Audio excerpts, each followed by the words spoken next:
William Gibson, New Rose Hotel. 7 rented nights in this coffin, Sandy. New Rose Hotel. How I want you now. Sometimes I hit you. Replay it so slow and sweet and mean. I can almost feel it. Sometimes I take your little automatic out of my bag, run my thumb down smooth, cheap chrome. Chinese 22. It's bore no wider than the dilated pupils of your vanished eyes. Fox is dead now, Sandy. Fox told me to forget you. I remember Fox leaning against the padded bar in the dark lounge of some Singapore hotel. Ben Cooling Street.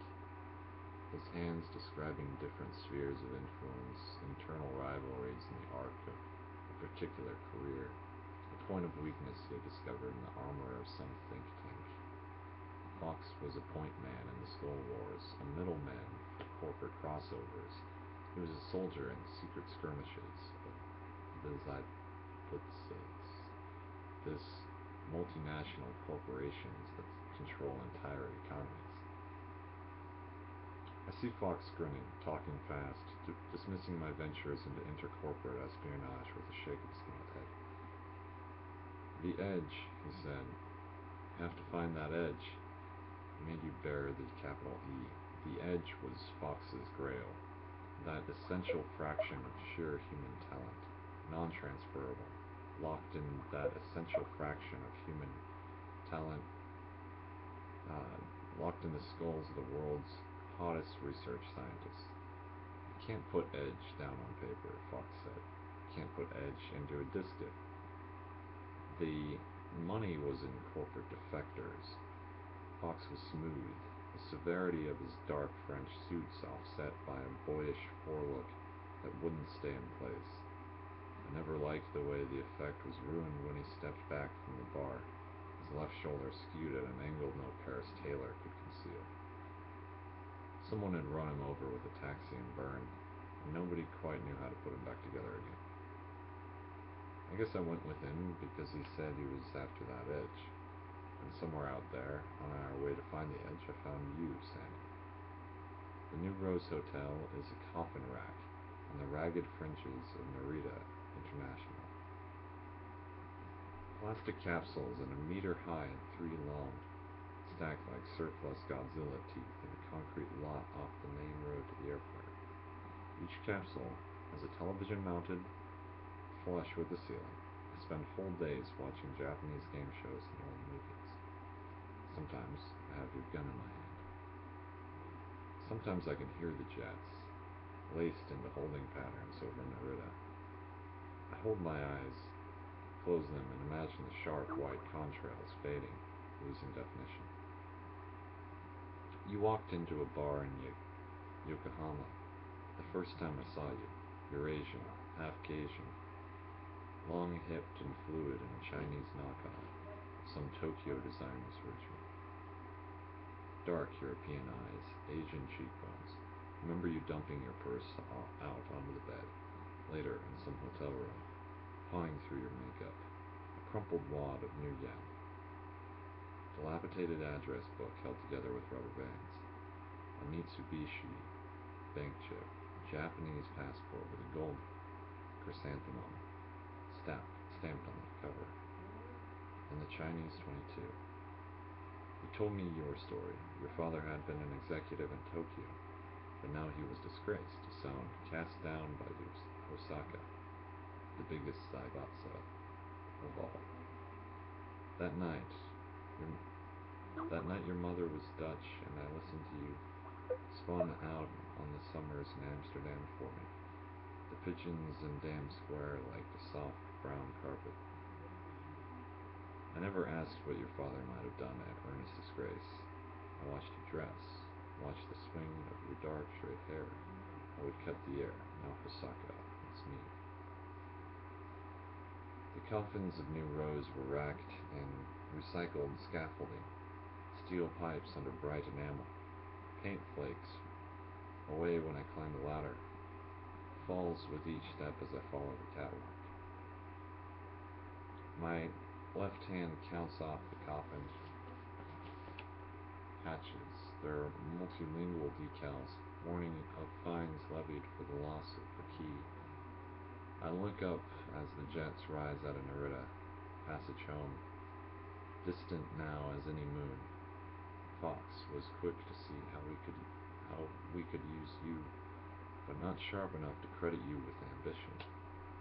But then, he never lay all night with you on the beach in Kamakura, never listened to your nightmares, never heard an entire imagined childhood shift under those stars, shift and roll over, a child's mouth opening to reveal some fresh past, and always the one you swore that were really and finally the truth. I didn't care, holding your hips while the sand cooled against your skin. Once you left me, ran back to that beach, saying you'd forgotten our key. I found it in the door and went after you, to find you ankle deep in surf. Your smooth back rigid, trembling, your eyes far away. You couldn't talk, shivering, gone, shaking for different futures and better paths. Sandy, you left me here. You left me all your things, this gun, your makeup, all the shadows and blushes capped in plastic, your crazy microcomputer. A gift from Fox with a shopping list you entered. Sometimes I play that back, watching each item across the little silver screen. A freezer, a fermenter, an incubator, an electrophoresis system with an integrated agarose cell and a trans-illuminator, a tissue embedder, a high-performance liquid chromatograph, a flow cytometer, a spectrophotometer, 4 gross of borosilicate scintillation vials, a microcentrifuge, and 1 DNA synthesizer with inbuilt computer, plus software. Expensive, Sandy. But then Hosaka was footing our bills. Later you made them pay even more, but you were already gone. Hiroshi drew up all that list for you, in bed probably. Hiroshi Yomiuri. Mass Biolabs, GmbH had him. Hosaka wanted him. He was hot, edge, and lots of it. Fox followed genetic engineers the way fans follow players in a favorite game. Fox wanted Hiroshi so bad he could taste it. He sent me up to Frankfurt 3 times before he turned up, just to have a look-see at Hiroshi. Not to make a pass or even to give him a wink, not just to watch. Hiroshi showed all the signs of having settled in. He found a German girl with a taste for conservative clothing, and writing boots polished the shade of a fresh chestnut. He'd bought and renovated a townhouse on just the right square. He'd taken up fencing and given up kendo. And everywhere the masked security team, smooth and heavy, a rich clear syrup of surveillance. I came back and told Fox we'd never touch him. You touched him for us, Sandy. We touched him just right. Our Hosaka contacts were like specialized cells protecting the parent organism. We were mutagens, Fox and I, dubious agents adrift on the dark side of intercorporate sea. When we had you in place in Vienna, we offered them to Hiroshi. They didn't even blink. Dead calm in an LA hotel room. They said they had to think about it. Fox spoke the name of Hosaka's primary competitor in the Gene game. Let it fell out naked. Broke the protocol forbidding the use of proper names. They had to think about it, they said. Fox gave them 3 days. I took you to Barcelona a week before I took you to Vienna. Remember you with your hair tucked back into a gray beret, your high Mongol cheekbones reflected in the windows of an ancient shops. Strolling down the Ramblas to the Venetian harbor, past the glass-roofed Mercato selling oranges out of Africa. The old Ritz, warm in our room, dark with all your soft weight of Europe pulled up over us like a quilt. I could enter you in your sleep. You were always ready, seeing your lips in a soft round O of surprise, your face about to slink into the thick white pillow, archaic linen of the Ritz. Inside you I imagined all the neon, the crowds surging around Shinjuku Station, wired electric night.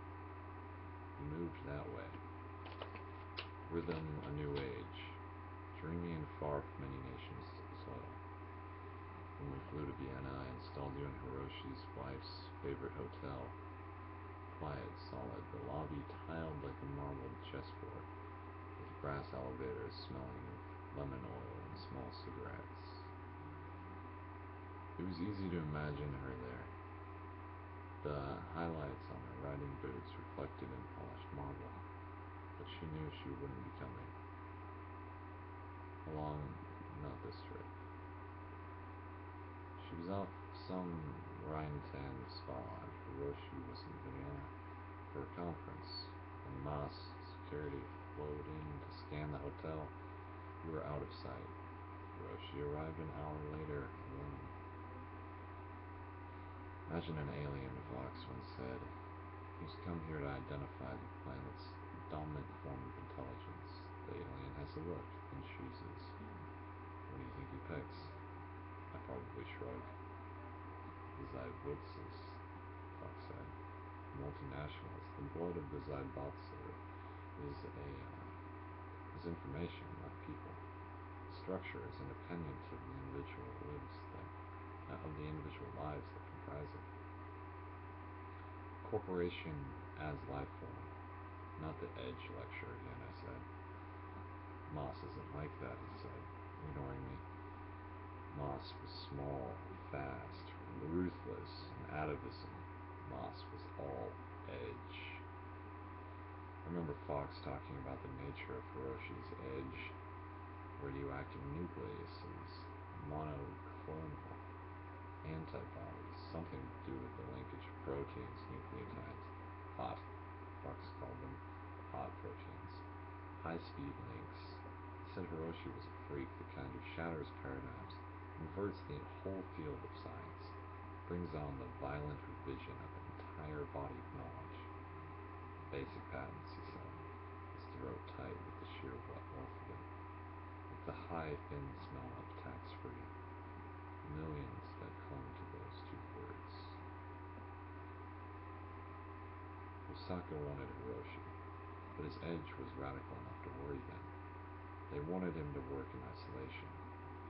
I went to Marrakech, to the old city, Medina. I found a heroin lab that had been converted to the extraction of pheromones. I bought it with Osaka's money. I walked the marketplace at Tajima El Fna with the sweating Portuguese businessman discussing fluorescent lighting and the installation of ventilated specimen cages. Beyond the city walls, the high Atlas. Tajima El Fna was thick with jugglers, dancers, storytellers, small boys turning lathes with their feet, legless beggars with wooden bowls under animated holograms advertising French software. We strolled past bales of raw wool and plastic tubs of Chinese microchips. I hinted that my employers plan to manufacture synthetic beta endorphin. Always try to give them something they understand. Sandy, I remember you in Harajuku sometimes. Close my eyes in this coffin, and I can see you there. All the glitter, crystal maze of boutiques, the smell of new clothes. I see your cheekbones ride past chrome racks of Paris leathers. Sometimes I hold your hand. We thought we'd found you, Sam, but really you found us. Now I know you were looking for us, or someone like us. Fox was delighted, grinning over our find. Such a pretty little tool. Bright as any scalpel, just the thing to help us sever a stubborn edge, like Hiroshi's from the jealous parent body of mass biolabs. You must have been searching for a long time, looking for a way out. All those nights down Shinjuku, nights you carefully cut from the scattered deck of your past. My own past had gotten down years before. Lost with all hands, no trace. I understood Fox's late night habit of emptying his wallet, shuffling through his identification. He'd lay the pieces out in different patterns, rearrange them, wait for a picture to fall. I knew what he was looking for. You did the same thing with your childhoods. When you rose tonight, you chose from your deck of past. I choose the original person. The famous Yokohama hotel room text. Recited to me that first night in bed. I choose the disgraced father. Osaka executive. Osaka, how perfect. And the Dutchman, the summers in Amsterdam. The soft blanket of pigeons in the damn square afternoon.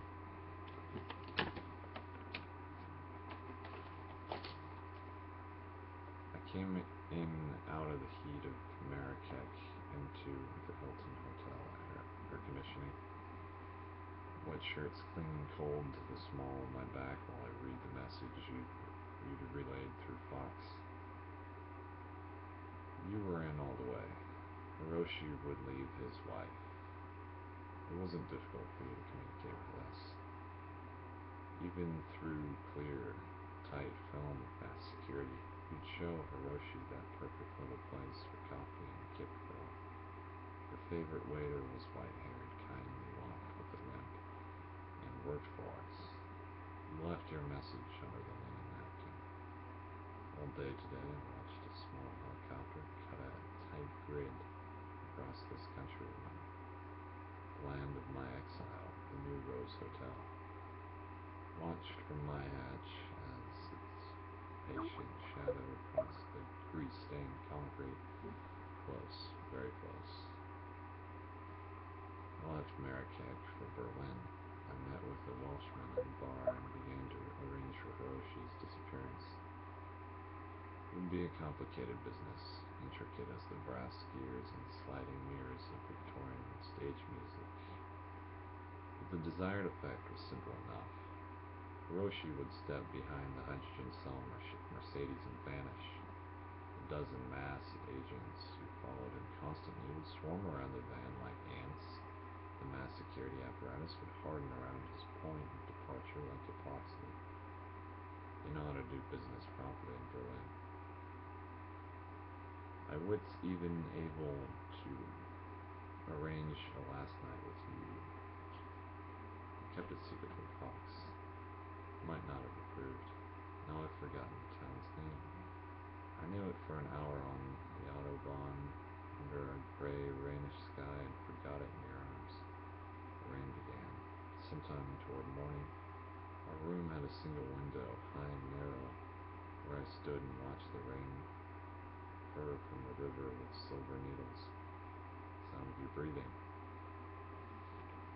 The river flowed beneath low stone arches. The street was empty. Europe was a dead museum. I'd already booked your flight to Marrakech, out of Orly, under your newest name. You'd be on your way when I pulled the final string and dropped Hiroshi out of sight. You'd left your purse on the dark old bureau. While you slept, I went through your things, removed anything that might clash with your new cover I bought for you in Berlin. I took the 22, your microcomputer, and your bank chip. I took a new passport, Dutch, from my bag, a Swiss bank chip in the same name, and tucked them into your purse. My hand brushed something flat. I drew it out and held the thing, a disket. No labels. It lay there in the palm of my hand, all that death, latent, coded, waiting. I stood there and watched you breathe. Watched your breasts rise and fall. Saw your lips slightly parted in the shut fullness of your lower lip. Faintest suggestion of bruising. I put the disket back into your purse. When I lay down beside you, you rolled against me, waking. On your breath, all the electric night of the new Asia, the future rising in you like a bright fluid. washing me of everything but the moment. That was your magic, that you lived outside of history, all now. And you knew how to take me there, for the last time you took me. While I was shaving, I heard you empty your makeup into my bag. I'm Dutch now, you said. I want a new look. Dr. Hiroshi Umiyuri was missing in Vienna, in a quiet street off Singerstrasse, 2 blocks from his wife's favorite hotel. On a clear afternoon in October, in the presence of a dozen expert witnesses, Dr. Umiyuri vanished.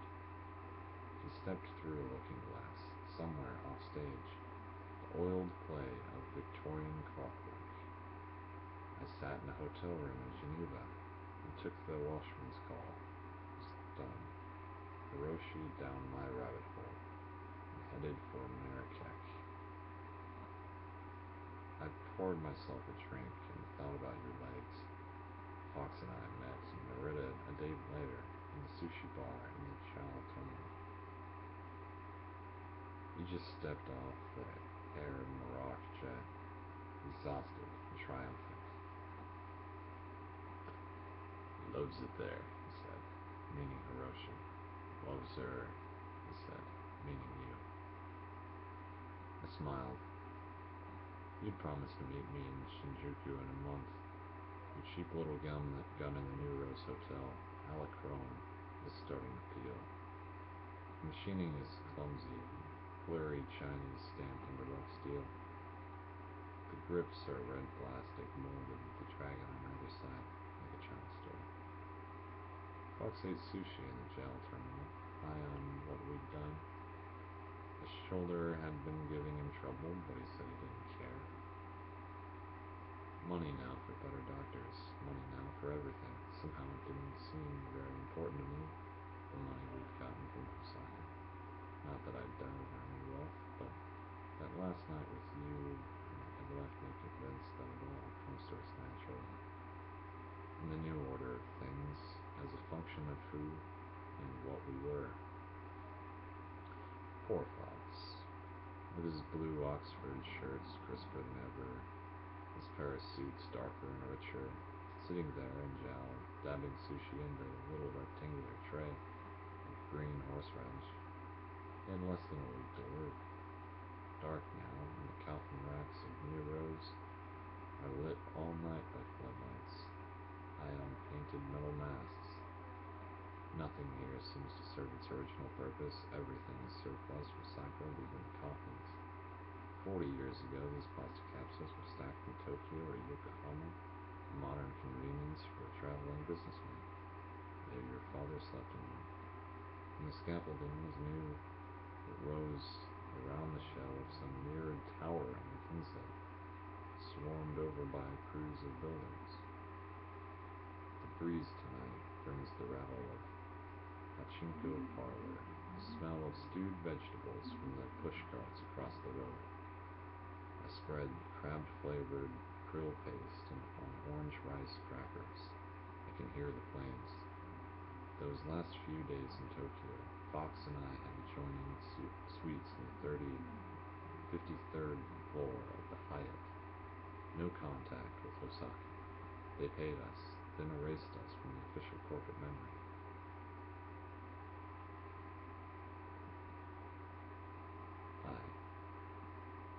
But Fox couldn't let go. Hiroshi was his baby, his pet project. He developed a proprietary, almost fatherly interest in Hiroshi. He loved him for his edge. So Fox had me keep in touch with my Portuguese businessman in Medina, who was willing to keep a very partial eye on Hiroshi's lab for us. When he phoned, he'd phone from a stall in Dejima El Fnaa, with the background of wailing vendors, and Atlas paint bags. Someone was moving security into Marrakech, he told us. Fox nodded. Osaka. After less than a dozen calls, I saw the change in Fox. Tension. A look of abstraction. I'd find him at the window staring down tree forms into the imperial gardens, lost in something he wouldn't talk about. Ask him for more detailed descriptions, he said, after one particular call. Thought a man our contact had seen during Hiroshi's lab might be Moner, Osaka's leading gene man. That was Moner, he said, after the next call. Another call, and he thought he'd identified Shidane, who'd headed Hosaka's protein team. Neither was obvious that Hosaka's leading researchers were cooling quietly in the Medina. The black executive leaders whispering into Marrakesh airport on carbon fiber wings. Fox shook his head. He was a professional specialist, and he saw the sudden accumulation of all that primed Hosaka Edge in Medina as a drastic failure in Zaibatsu's trade crash. Christ, he said, pouring himself a black label. They've got their whole bio section in there right now. One bomb, he shook his head. One grenade in the right place at the right time. It reminded him of the saturation techniques Hosaka security was obviously employing. Hosaka had mines to the heart of the diet, and a massive infiltration of agents into America could only be taking place with the knowledge and cooperation of the Moroccan government. Hang it up, I said. It's over. We've sold them to Hiroshi. Now forget him.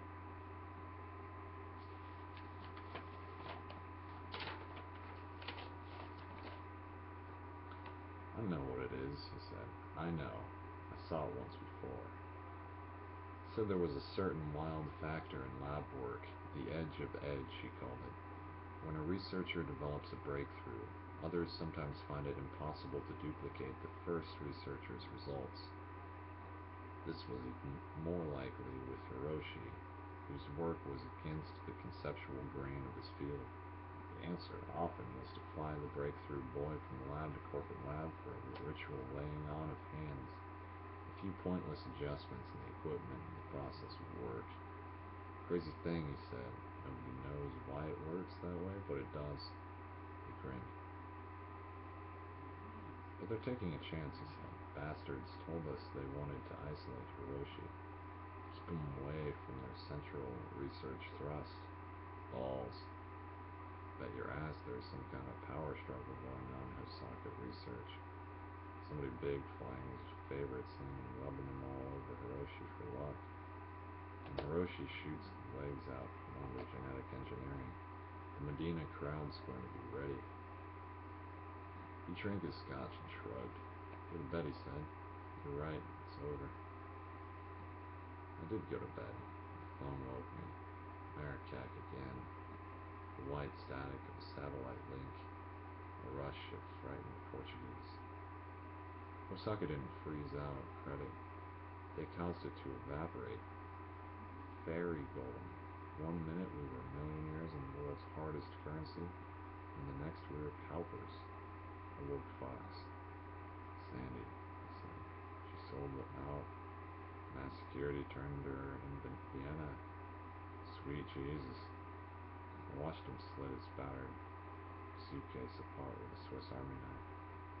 He had 3 gold bars glued in there with contact cement. Soft plates, each one proofed and stamped by the treachery of some extinct African government.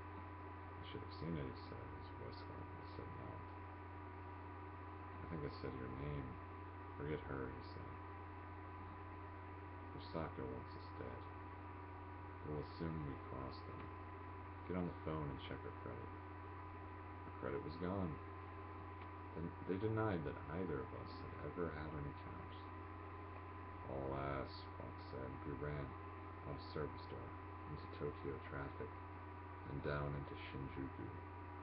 Then when I understood for the first time the real extent of Hosaka's research. For the first time the extent of Hosaka's reach. Every door was closed.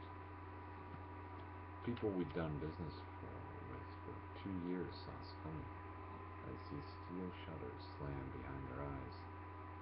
We'd get out before they had a chance to reach for the phone.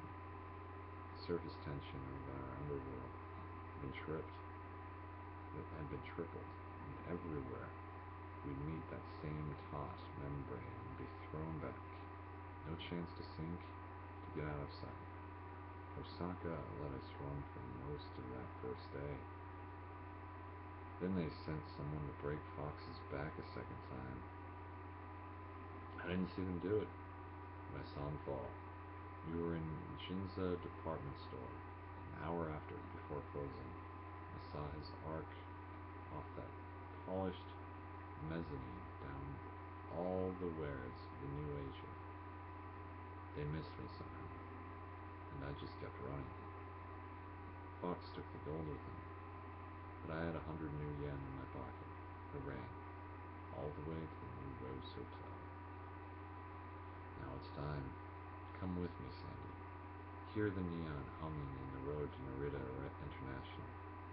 A few late moths trace stop-motion circles around the floodlights that shine on New Rose. And the funny thing, Sandy, is how sometimes you just don't seem real to me.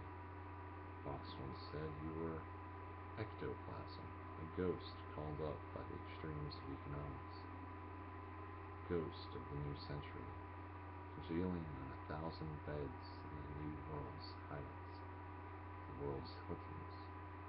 Now I've got my gun in my hand, jacket pocket, my hand seems so far away, disconnected.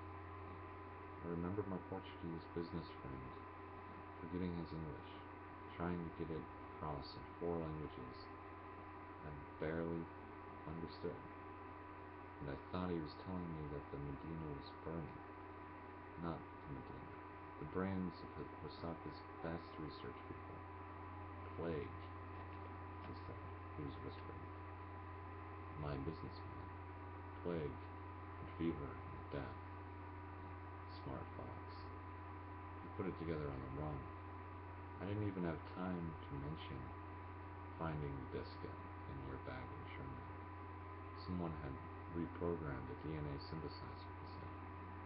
The thing was there for an overnight construction of just the right molecule, with its inbuilt computer and its custom software. Expensive, Sandy, but not as expensive as you turned out to be for Osaka. I hope you got a good price from Ross. The diskette in my hand, rain on the river, I knew I couldn't face it.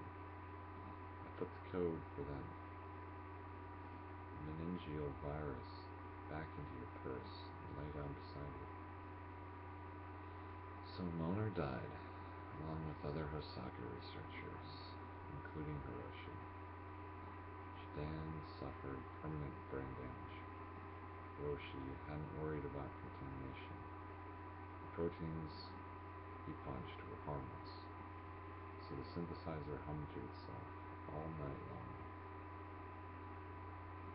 Building a virus to the specifications of Mass Biolabs, GmbH, Mass. Small, fast, ruthless, all edge. Airport Road is a long straight shot, deep to the shadows.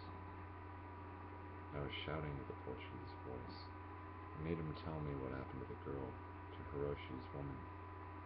Vanished, he said. The war of Victorian clockwork. So Fox had to fall with 3 pathetic plates of gold, and snapped his spine for the last time on the floor of a Ginza department store. Every shopper staring in instant before they screamed. I just can't hate you, baby.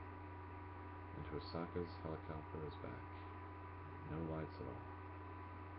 Hunting on infrared. Feeling for body heat. Muffled whine as it turns, a kilometer away, swinging back toward New Rose. Too fast a shadow against the glow of Narita. It's alright, baby. Only please come here. Hold my hand.